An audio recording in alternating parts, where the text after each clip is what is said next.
In this Twin Flame Masterclass, I'm going to go through the most important topics that people want to learn about when it comes to twin flames, and I just packed into one video. So when you watch this video, you will have a quite clear understanding about twin flames, how you can speed up the process, and how you can actually integrate yourself and have a Kundalini awakening.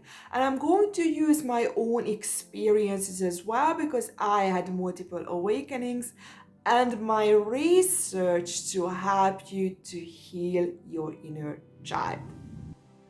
We are going to go through 8 topics today. In the very beginning, the first one, I'm going to talk about the terms so you actually understand what is where, such as what's the matrix twin, what's the spiritual twin, what's the runner, what's the chaser, what's the awakened, what's the divine feminine and masculine, and what is what, where is where, so you have a clear understanding of the basics. Then in step 2, I'm going to explain the big difference between soulmate and the twin flame, so you can really know who you are with. And then in the third one, I'm going to explain the big difference between the twin flame runner and the chaser, and how differently they experience the relationship, because I have actually been both. In the first one, I was the runner, and in the second one, I was the chaser.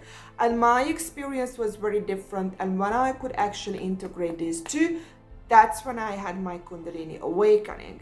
And in the fourth one, I'm going to actually explain something that not many people talk about, or nobody, and that's actually the 2 types of runners that will give you a very good understanding why certain twin flames can be very confusing. And even when you are this one type of runner, it's actually the mixture of the runner and the chaser. You can switch back and forth and you can be confused. And I'm going to use psychology to really understand, because if you don't understand this, you cannot have a Kundalini awakening. You won't be able to heal yourself, because it's not enough to attract a twin flame if you don't know how to look, how to open up your mind and heart. You are more likely just to reinforce your old patterns and old wounds and stay unhealed, versus if you know how to look, you can really speed up the process and you can self-integrate. And this is what we are going to talk about in the 5th part, how to have a Kundalini awakening. And in the very last part, in the 6th one, I'm going to answer a big old question: if twin flames meant to stay together or not. So let's get into it. So first we have to understand the terms, what is what, because there are just so many terms and they actually talk about the exact same thing. So we kind of divide these two into 2 opposites. One of them is going to be the chaser, and it's going to be a more emotional, more connected to the impulses, heart person who is very focused on the relationship, and it's going to be the chaser. And the opposite of that, it's going to be a more heady person, less focused on the relationship and also more disconnected from the emotional part, and focuses on the word and what he or she wants more, and it's going to be the runner. And I want to point it out that predominantly the chaser is a more feminine person. It's also called the divine feminine, while the runner is the divine masculine. But these can be different genders. It's not all females are going to be chaser and all males are going to be runner. It can be either, but this is just a more generalized. And the other terms you can hear as well. So the runner is called the divine masculine. They are also called the matrix twin flame, and they are also called the unawakened twin flame. And on the other hand, you have the chaser or the divine feminine. It's also called the spiritual twin flame, or it's also called the awakened one. And generally this version, because this is more focused, more obsessed on the relationships, so this version is more likely to actually become more aware, because the focus is on the relationship. And what is happening is, generally we say that this version is going to become aware individually first. But this version has to realize that without this other version triggering this version up, couldn't have become aware. So they complete each other by triggering each other up. So these old wounds from the heart, from the inner child, can come up and become conscious. And if you know how to look, that's how you can integrate. And this is where the big difference is between a soulmate and a twin flame. That your soulmate is basically a copy of you, has very similar worldviews, similar beliefs, similar patterns, while your twin flame is your opposite. And that's why it's abusive. So your soulmate is going to make you feel good because there are way too many similarities and you can feel very understood. It's a very calm relationship. But the big difference is going to be when it comes to sex. There is no chemistry because this down part, you are not opposites, you are similars, and similars don't attract. While a twin flame is going to attract this chemical part or the chemistry part, and it becomes very addictive because of this, because a lot of neurotransmitters and hormones get stirred up and you feel like you have never been so alive and you just crave this person and it's just so different. But there is a lot of abuse in the relationship because on the head level you are opposites, while with the soulmate you are the same. That's why you don't feel the abuse, because basically it's like being with yourself but in another gender. And this is where the difference comes in the twin flame runner and the chaser in the third part, that the chaser is going to be actually the anxious preoccupied attachment type, who is very focused on the relationship, very, very focused on the partner and can become very obsessed with it. So all the thoughts are around the relationship and they are generally looking for intensity when they meet a partner, compared to the runner, who is a more heady person, and they are looking for more for similarities and they avoid the conflict, they avoid problems. This is the avoidant attachment type. That's why when there is lots of problem, lots of drama in the relationship, they go away. That's why it's the runner. And they experience the relationship in two opposite ways. The runner is going to experience that the relationship is it makes them exciting and it's very good to be with this person. And when they are not with this person, they feel bored without the person. While the chaser experiences it very differently.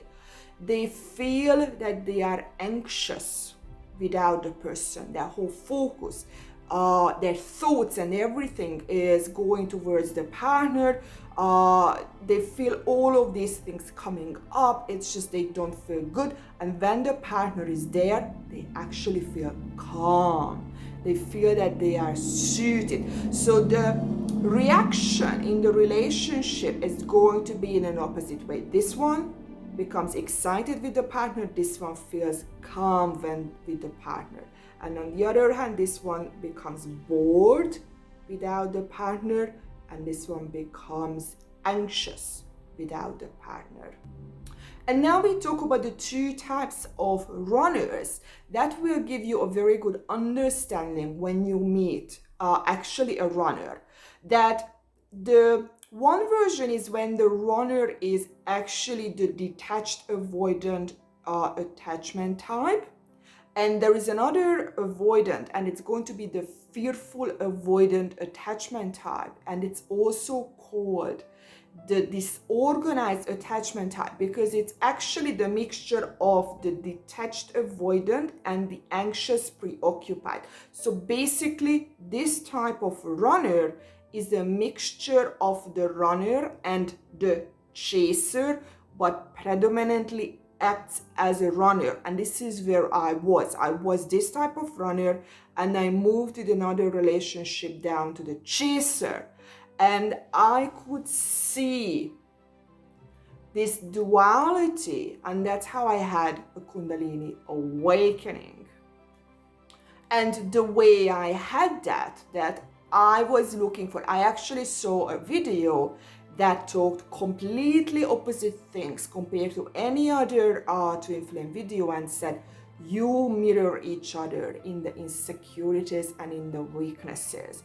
And I kept seeing this duality, how we were exactly the same. But I used my previous version, my runner version, while I was in this chaser version, and I connected the same things on the head level, the consciousness, and also the feelings. And when I had many of these on the same day, probably like 20 of them, and it was like an awakening that I could see the other person as a part of me, that we were exactly the same, but it was an emotional and conscious realization. Bam, I had my very first Kundalini awakening experience, and I had many other mystical experiences ever since, including connecting to my past life partner, who was also a twin flame connection. And he told me that the reason I got connected to this twin flame is actually because he was very similar to him. So my past life twin flame partner and this partner were very, very similar. And this actually gives you the clue that even when your relationship stops, even when you cannot be with your twin flame, life is going to give you another twin flame who can help you to heal, because you have to understand your own power over reality. That reality is, trying to integrate just as you try to integrate. So it has to give you another twin flame partner if your twin flame dies, or if your twin flame connection doesn't work out. And sometimes this is another thing you have to be really aware of, that your life lesson is to be able to move away from the partner. Not all twin flames are meant to stay together, and your real twin flame is actually within you. So this is who your real twin flame is. These repressed parts that you don't see, because the way it happens is that as a child, certain parts from the body-mind connection became very, very dominant, but there is an opposition within you, and that part is underdeveloped. And this part gets triggered up by your twin flame, who is actually the overly active or overly dominant adult version of this repressed part of you. That's why you don't see it, because it's so deep within you, it's so underdeveloped, and it's actually represented outside of you. But when you actually start to see this version, and you allow your adult self to come down and allow this childlike version come up and become stronger, that's when you can make them equal and integrate them. And this is how you have a Kundalini awakening. And this is what the true purpose of your twin flame is, to trigger up this twin flame, your real twin flame, who is within you, and help you to self-integrate. And this is your purpose as well with your twin flame, to have your twin flame heal these old wounds that were unseen. And some of you might stay together with your twin flame, and some of you might have to actually move away. So not all twin flames meant to stay together. And in my opinion, actually there are 3 levels of twin flame connections. I have a separate video about it. I'm going to leave a link below where I explain it in depth. See you in my next video.